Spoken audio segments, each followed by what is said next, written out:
نحمده ونستعينه ونستغفره ونعوذ بالله من شرور أنفسنا ومن سيئات أعمالنا من يهده الله فلا مضل له ومن يضلله فلا هادي له أشهد أن لا إله إلا الله وحده لا شريك له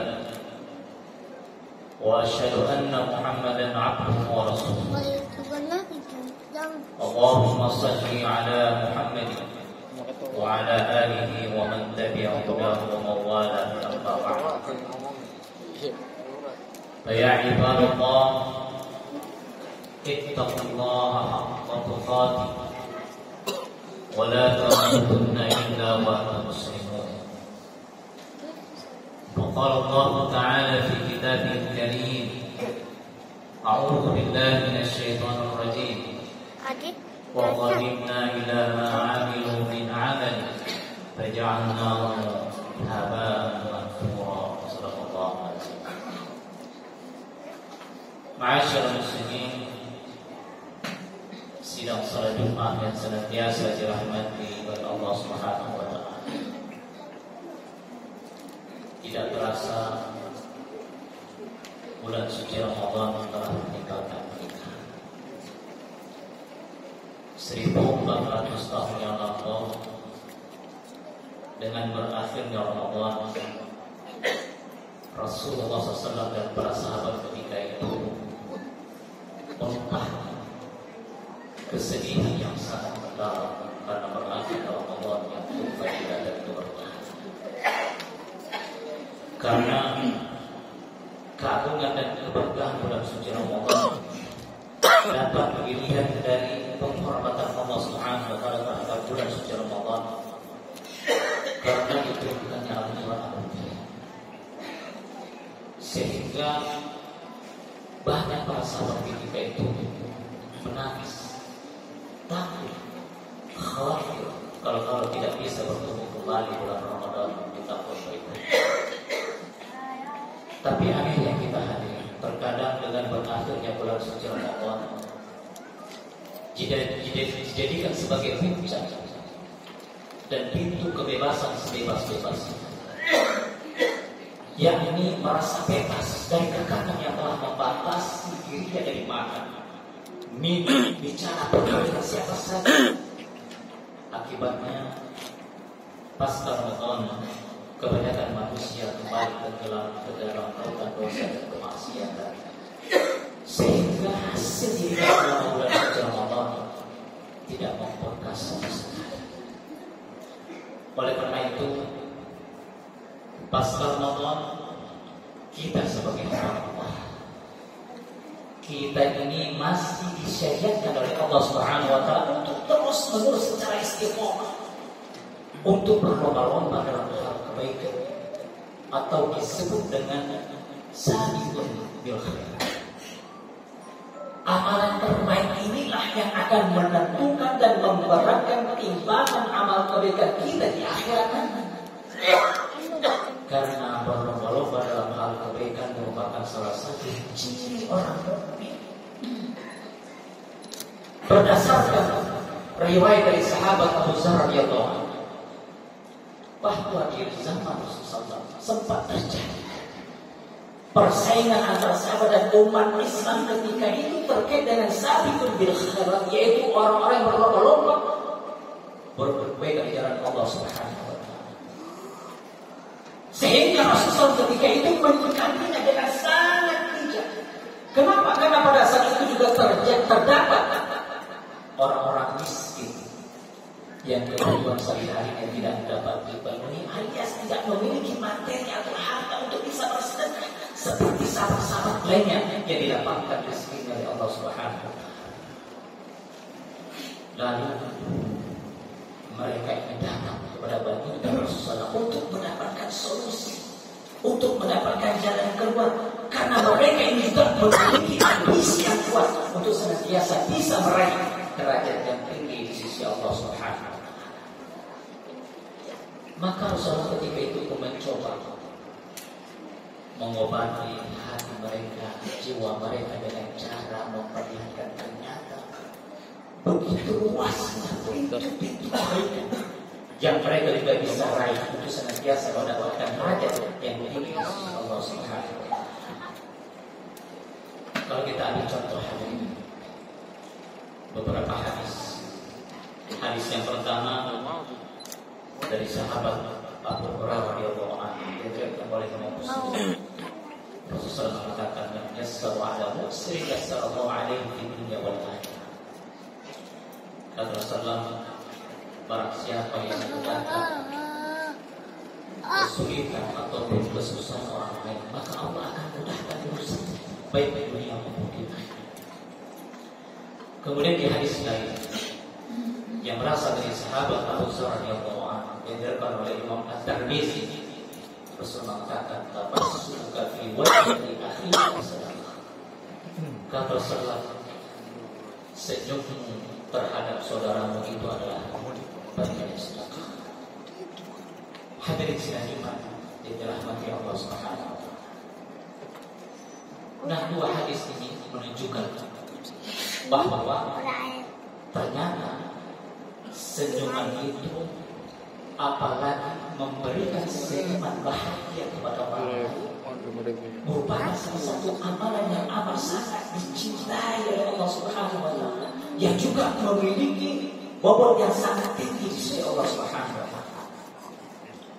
Mungkin kita masih ingat dalam sebuah kisah menceritakan seorang lelaki nelayan yang bernama Abu Sa'id. Abu Sa'id ini hidup bersama istri dan anaknya yang dalam kondisi miskin yang serba kekurangan. Suatu ketika Abu Sa'id ini keluar dari rumah untuk mencari sesuatu yang bisa dibawa pulang, untuk bisa dimakan oleh keluarga yang sudah lama. Di perjalanan, Abu Sa'id ini bertemu dengan seorang syekh atau seorang kiai. Kemudian Abu Sa'id ini menceritakan dengan segala kesulitannya, kesusahannya, kegalauannya karena faktor ekonomi. Kemudian syekh tadi menyuruh Abu Sa'id untuk melakukan salat 2 rakaat, kemudian bermunajat kepada Allah Subhanahu wa Ta'ala apa yang ada di hajat. Maka setelah dilakukan oleh Abu Sa'id, kemudian Abu Sa'id itu disuruh pergi ke tepi sungai atau ke tepi laut untuk melemparkan jarinya atau melemparkan jalannya. Tentu masih bimbingan syekh tadi dengan mengucapkan basmalah bismillahirrahmanirrahim. Selang beberapa waktu, atas izin Allah, ternyata ada ikan besar yang terperangkap. Kemudian hasil tangkapannya itu diambil oleh Abu Sa'id, kemudian dia bawa ke pasar untuk dijual, sehingga Abu Sa'id mampu membeli 2 potong roti ketika itu. Ketika Abu Sa'id ini hendak pulang, Abu Sa'id ini mampir dulu ke rumah Syekh yang telah mendoakan, yang telah mengerahkannya, yang telah membimbingnya. Kemudian Abu Sa'id ini menawarkan sepotong roti untuk Syekh Sa'id. Kemudian ditolak oleh Syekh Sa'id yang mengatakan, bawalah pulang makanan ini untuk keluargamu yang sedang lapar di rumah. Maka pulang Abu Sa'id. Maka ketika hendak pulang, ternyata Allah masih memberikan ujian berat kepada Abu Sa'id. Kenapa? Ketika dia hendak pulang, Abu Sa'id ini melewati seorang ibu dan anaknya yang masih kecil menangis. Melihat kondisi ini, kemudian Abu Sa'id ini merasa kasih. Kemudian dia berikan potong roti itu kepada ibu yang tampak senang, yang tampak bahagia. Apalagi anak kecil itu tersenyum ketika memakan roti pemberian daripada Abu Sa'id. Pada akhirnya Abu Sa'id ini merasa kebaikan karena apa yang dia harus berikan kepada keluarganya yang juga sedang kelaparan di rumah. Akhirnya Abu Sa'id memutuskan untuk kembali ke pasar untuk mencari sesuatu yang bisa dibawa pulang untuk dimakan oleh keluarga di rumah. Ternyata di pasar ada seorang lelaki yang sedang mencari Abu Sayyaf.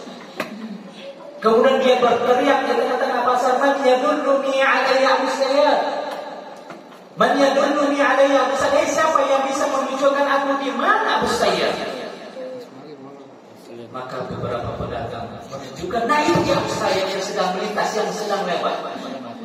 Kemudian lelaki tua tadi pun menghampiri Abu Sayyaf dan mengatakan, "Wahai Abu Sayyaf, aku ini adalah sahabat bapak.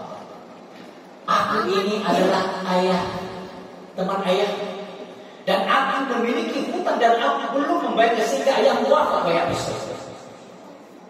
Maka diberikanlah sejumlah uang yang cukup besar. Kemudian dibawa pulang oleh Abu Sayyaf dengan hati yang bahagia. Begitu juga keluarga beliau juga merasakan kebahagiaan. Allah. Hadirin sidang Jumat yang dirahmati Allah Subhanahu wa taala. Setelah beberapa waktu kemudian, Abu Sayyaf ini memulai usaha, memulai bisnis, sehingga Abu Sayyaf ini menjadi seorang saudagar yang kaya raya. Namun dia tidak lupa untuk senantiasa bersedekah dari hasil usaha. Namun apa yang terjadi? Suatu malam Abu Sayyaf ini bermimpi. Ia bermimpi seakan-akan kiamat itu sudah datang. Ia bermimpi ketika amal-amal kebaikannya ditimbang oleh Allah Subhanahu wa taala melalui malaikat.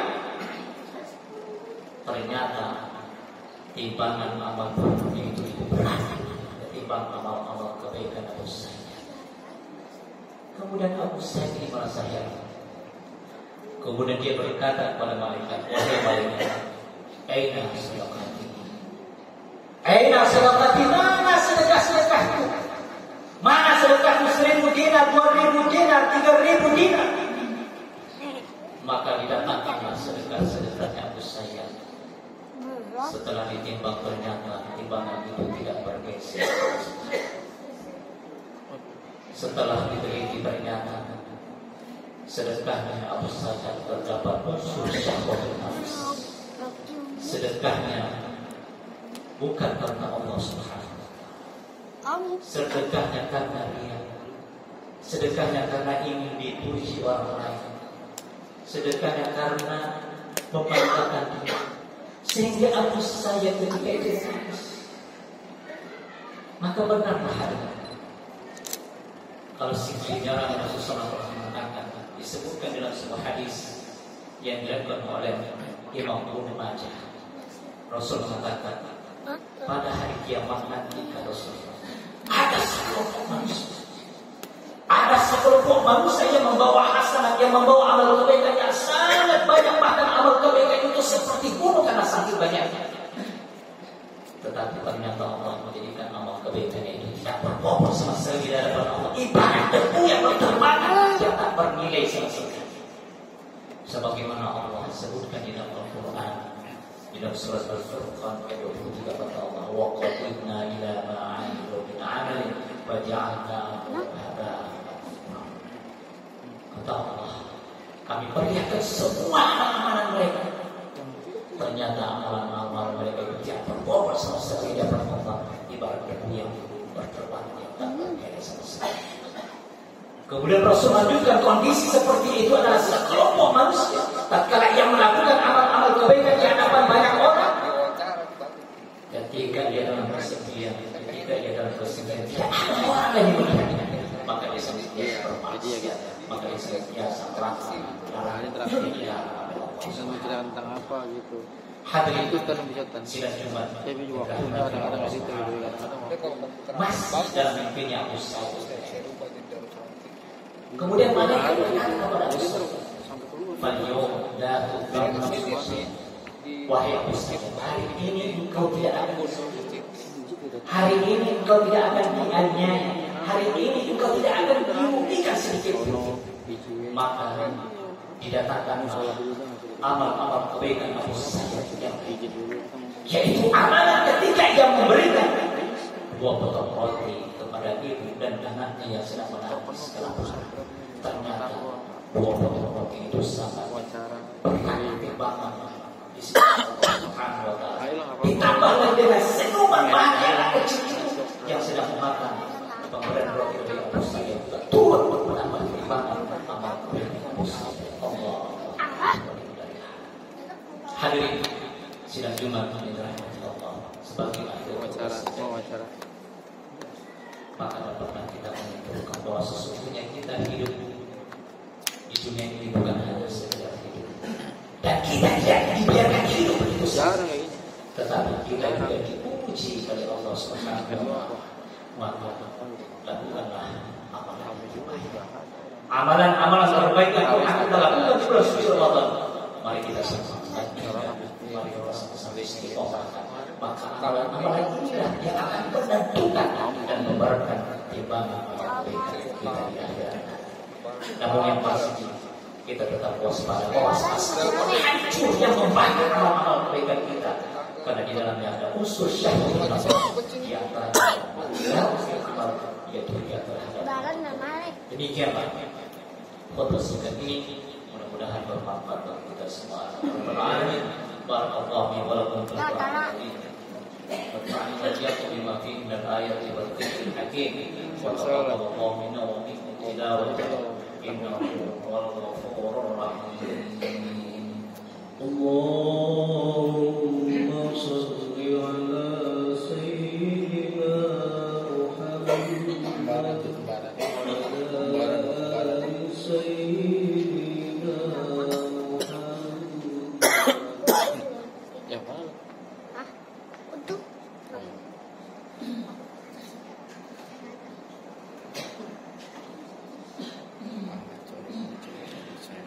Alhamdulillah Rabbil Alamin, wa la 'udwana illa 'alal zalimin. Nahmaduhu wa nasta'inu wa nastahdihi. Asyhadu an la ilaha illallah wahdahu la syarika lahu wa asyhadu anna Muhammadan 'abduhu wa rasuluh. Allahumma shalli 'ala Muhammadin wa 'ala alihi wa sahbihi wat-tabi'in, amma ba'd. Wa ya ibadallah, ittaqullaha haqqa taqwah la'allakum tattaqun. Qala ta'ala, inna Allaha wa malaikatahu yusalluna 'alan nabi ya ayyuhalladzina amanu sallu 'alaihi wa sallimu taslima. Allahumma ighfir lil mu'minin wal mu'minat wal muslimin wal muslimat al ahya'i minhum wal amwat innaka sami'un qarib mujib da'wat ya qadil hajat. Allahumma rabbana zalamna anfusana وإن لم تغفر لنا وترحمنا لنكونن من الخاسرين.